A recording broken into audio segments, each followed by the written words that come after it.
In light of the foregoing and other overwhelming evidence is available that Moi has desperately manipulated the Electoral Commission to rig the election in his favor in order to declare himself the president, we categorically reject the provisional results of the presidential elections. We further urge Kenyans to remain calm even when intimidated or provoked by those who are desperately determined to rig the elections and plunge the country into civil war. Finally, we would like to assure Kenyans that we shall not accept rigged elections and that we shall cooperate with all other democratic forces in ensuring that justice and peace are achieved. No, I wouldn't. Happy New Year. Happy New Year. Why were? The opposition believe that they will win the elections. They therefore accept the elections. The opposition leaders have also accepted the democratic choice of the people in their constituencies, where they have been declared duly elected as members of parliament. Do they now reject this process? Much later.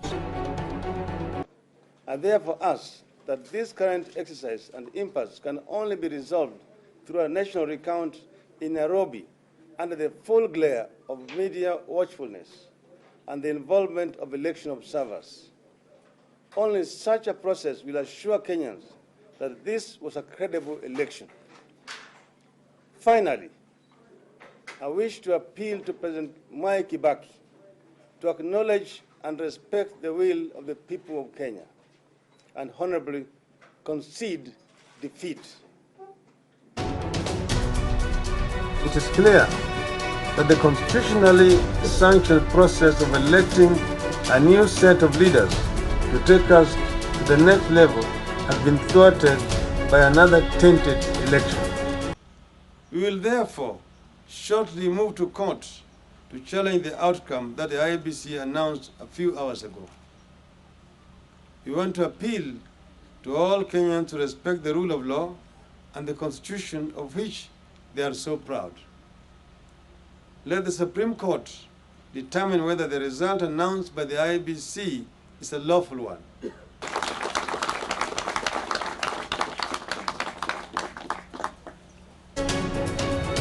The system has failed. It is the machine that is voting. We therefore reject all the results streamed so far. But you know, they're looking at...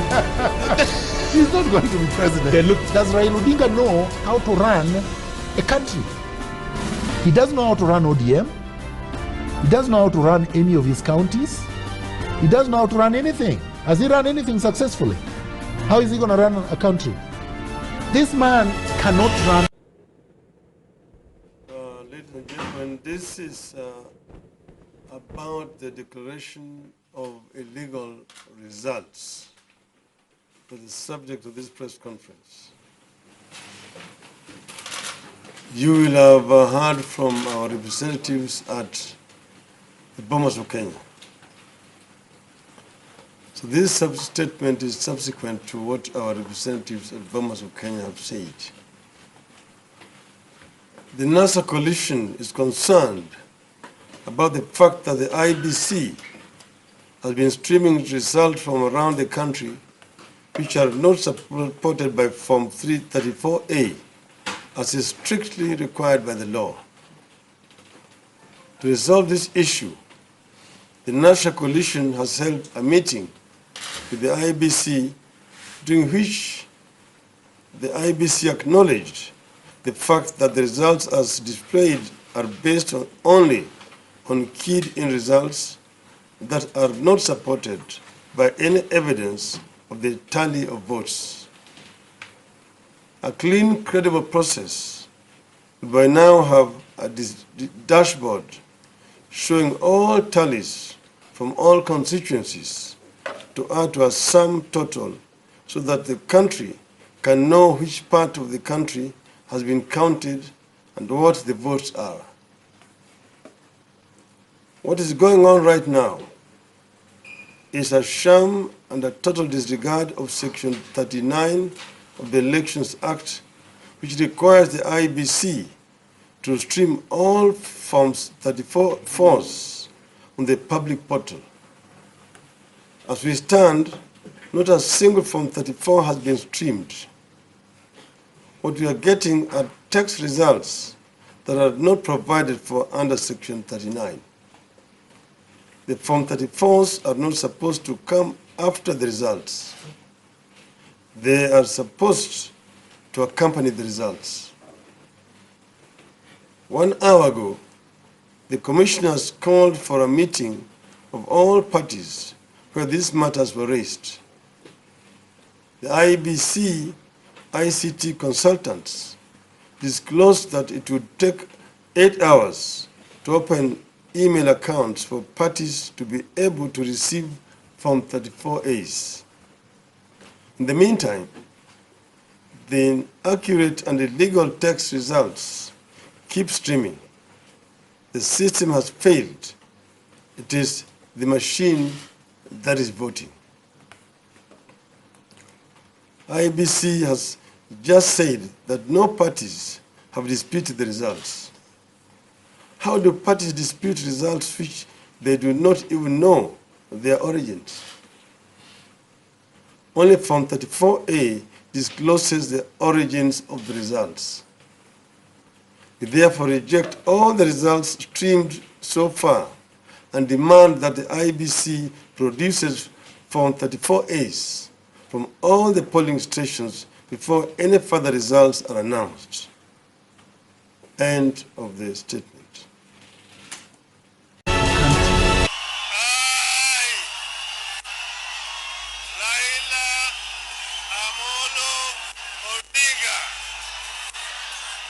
In full realization of the high calling, assumed the office of the People's President of the Republic of Kenya, do swear that I will be faithful and bear true allegiance to the people and the Republic of Kenya, that I will preserve, protect, and defend the Constitution of Kenya as by law established, and all other laws of the Republic as adopted by the people of Kenya.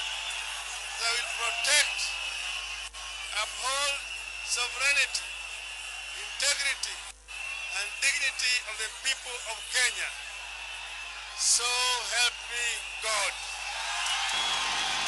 In the life of any nation, a time comes when the people and their leaders must audit the progress made towards the attainment of the goals and prayers laid out at the founding of the nation. Abraham Lincoln said, and I quote, "If we could first know where we are and whither we are tending, we could then better judge what to do and how to do it."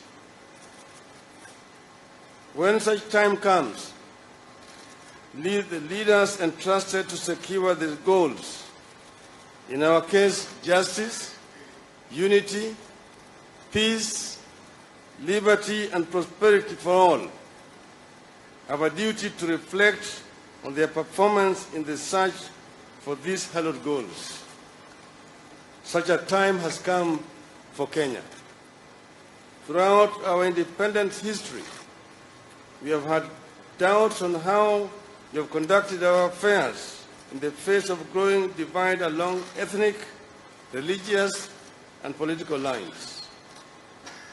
Regrettably, we have responded to our challenges by mostly running away from them. We have moved from year to year, election to election, never pausing to deal with the challenges that our diversity was always going to pose to our efforts to create a prosperous and a united nation.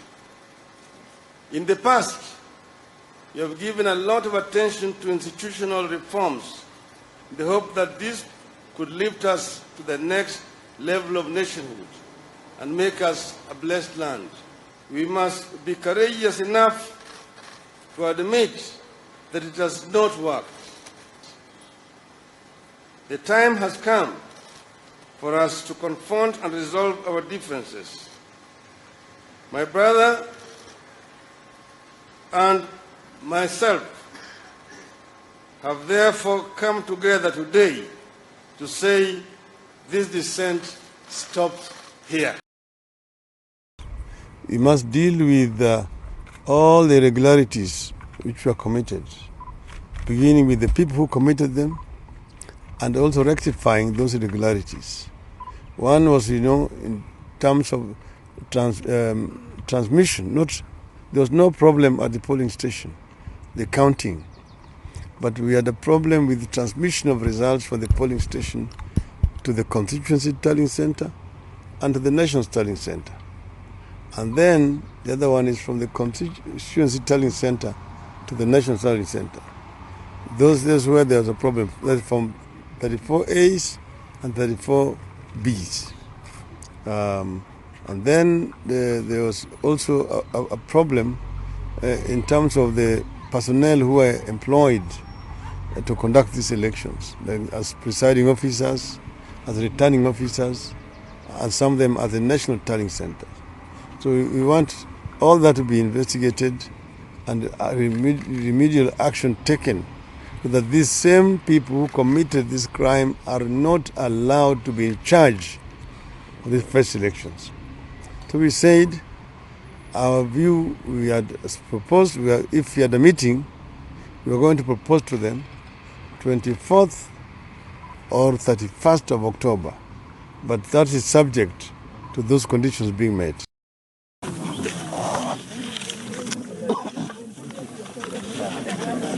Are you ready?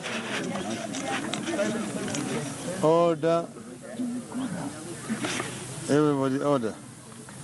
Ladies and gentlemen of the press, we have a very important statement to issue to the nation of Kenya today. This statement is the National Super Alliance Coalition statement on the withdrawal of the candidature of Right Honorable Raila Amolo Odinga and His Excellency Stephen Kalonzo Musyoka in the presidential elections scheduled for 26 October 2017. On August 8th, Kenyans voted in the 6th election since the return to multi-party politics in 1992, the political reform we call the Second Liberation.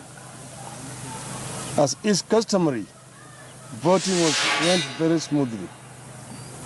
But when it came to tallying and transmission of results, everything that could go wrong did go wrong. It became the first presidential election in Africa to be annulled by the court, and only the fourth in the entire world. In the aftermath, the annulment has plunged the country into uncharted waters. That was to be expected. What we could not have expected is that the country's leadership would be divided by a fundamental tenet of democracy, namely free and fair elections. We at NASA have insisted that the fresh election ordered be held to the standard ordered by the Supreme Court, that is, in strict conformity with the Constitution and written law. We have provided a checklist of what we deem to be the reducible minimum changes required to ensure compliance. The validity of the checklist of the requirement for free and fair elections proposed by NASA has not been disputed by anyone, not by the IBC, not by Jubilee, or other actors and observers. The EU observer mission recommendations are in conformity with our irreducible minimum. Remember the 18-point statement issued by the EU mission here. Instead, the case for proceeding with the fresh election on 26th of October, without these changes being made on the grounds of time constraints, is unacceptable. Jubilee and the other proponents of an election without reforms are saying, Bora uchaguzi, that is, any election will do. But we in NASA are calling for uchaguzi bora, a credible election. In a constitutional democracy, we should not be debating about a free and fair election or compliance with court orders, or accountability for breach of public trust. We should have been working together to ensure that we uphold these values, that they are not only our national values, but are also the foundations of a credible electoral system. Instead, the IEBC has stonewalled meaningful deliberations on the necessary reforms to ensure that the elections of 26th of October are free and fair.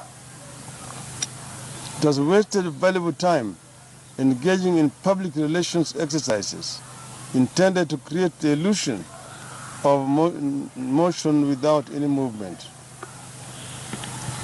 You have come to the conclusion that there is no intention on the part of the IEBC to undertake any changes to its operations and personnel to ensure that the illegalities and irregularities that led to the invalidation of the 8th August 2017 do not happen again.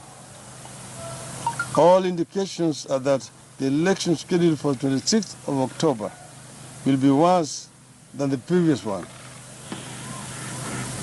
On its part, the Jubilee administration's proposed amendment to the election laws demonstrates that it has no intention of competition on a level playing field. The only election Jubilee administration is interested in is one that it must win, even unlawfully. Both Uhuru Kenyatta and his deputy William Ruto have gloated that they have numbers in parliament to amend even the constitution. The Jubilee vice chairman is on record stating that Kenya requires a benevolent dictator and proceeded to exhort Uhuru Kenyatta to exercise dictatorial powers. These utterances provide the motive for the blatant across-the-board rigging of the August 8th elections to secure the majorities that Jubilee needs to overrun our constitution. Kenyatta and Ruto are beneficiaries, believers and defenders of the old order. They intend to overthrow our new constitutional order and reinstall the old order. The over 300 election petitions filed so far, majority against Jubilee, are evidence enough that this claimed majority is fraudulent. We wish to reiterate what we have stated in the past, that we will not allow autocracy back into Kenya. It is unfortunate that international actors who have supported Kenyans in their quest for democracy and good governance are now on the side of appeasing dictatorship in the mistaken belief that it will maintain stability. We shall not allow anything to dampen our morale. We want the battle for multi-party democracy. We want the battle for a new constitution. We are going to win the battle for a free and fair election. After deliberating on our position in respect of the upcoming election, considering the interests of the people of Kenya, the region, and the world at large. Members of the Fourth Estate, ladies and gentlemen, good afternoon. We have a statement that we want to issue today following the general elections that were held in our country on the 9th of this month. Today, I want to address my fellow Kenyans and the international community about the 2022 Kenyan elections and the role of the Independent Election and Boundaries Commission, the IEBC, the body mandated by the Constitution and the law to conduct and manage elections. On August 9th, 2022, millions of Kenyans turned out in large numbers in an attempt to choose their leaders at the national, county, and local levels after long and generally peaceful campaigns. But yesterday, August 15th, our budding democracy suffered a major setback. As a result, Kenya faces a grave legal and political crisis as a result of the actions of Mr. Wafula Chebukati, the chairperson of the IEBC. The Constitution and our laws are clear about how the IEBC should conduct its business. There is no more important role for the IEBC than the conduct, transmission, and tallying of the presidential election. We are painfully aware of the past political biases by the IEBC that plunged this country into its darkest chapter. The terrible memories of the aftermath of the 2007 elections are still fresh in our minds. In 2017, the Supreme Court of Kenya nullified the presidential election again because of the misconduct of the IEBC. What we saw yesterday was a travesty and a blatant disregard of the Constitution and the laws of Kenya by Mr. Chebukati and a minority of IEBC commissioners.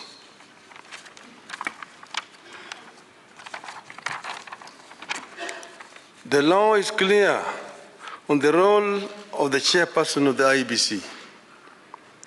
The law does not vest in the chairperson the powers of a dictator to rule the IEBC unilaterally. The IEBC is structured as a democratic institution in which decisions must be taken either by consensus or by a vote of the majority. The chairperson and a tiny minority of commissioners have no legal authority to take weighty decisions and proclaim them as the rulings of the IEBC. The law on the IEBC provides that unless a unanimous decision is reached, a decision on any matter before the Commission shall be by a majority of the members present and voting. I want to repeat. Unless a unanimous decision is reached, a decision on any matter before the Commission shall be by a majority of the members present and voting. In addition, the Court of Appeal in the Maina Kiai case ruled, and I quote again, reiterate, as we conclude, that there is no doubt from the architecture of the laws we have considered that the people of Kenya did not intend to vest or concentrate such sweeping and boundless powers in one individual, that is the chairperson of the appellant. That is why I and Azimio La Umoja One Kenya and the nation at large was shocked yesterday to learn that Mr. Chebukati alone decided to pronounce himself on the supposed winner of the 2022 presidential elections.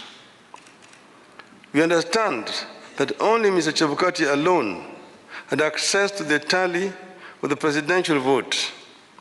He denied all the commissioners access to that information until he suddenly appeared before the commissioners in the late afternoon to present them with a fait accompli.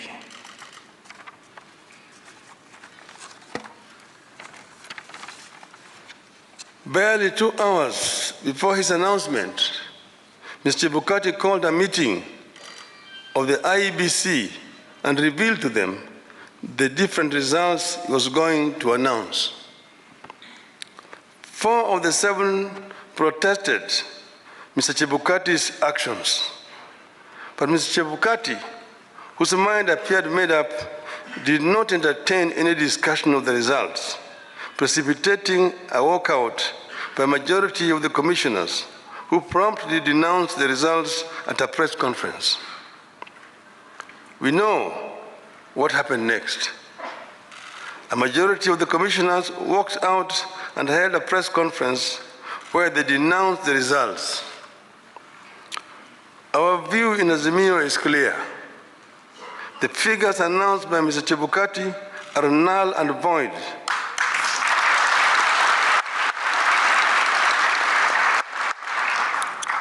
I repeat, the figures announced by Mr. Chebukati are null and void and must be quashed by a court of law. In our view, there is neither a legally and validly declared winner nor a president-elect.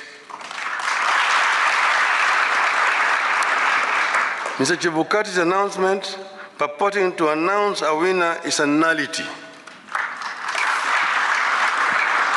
He acted with gross impunity and in total disregard of the Constitution and our laws.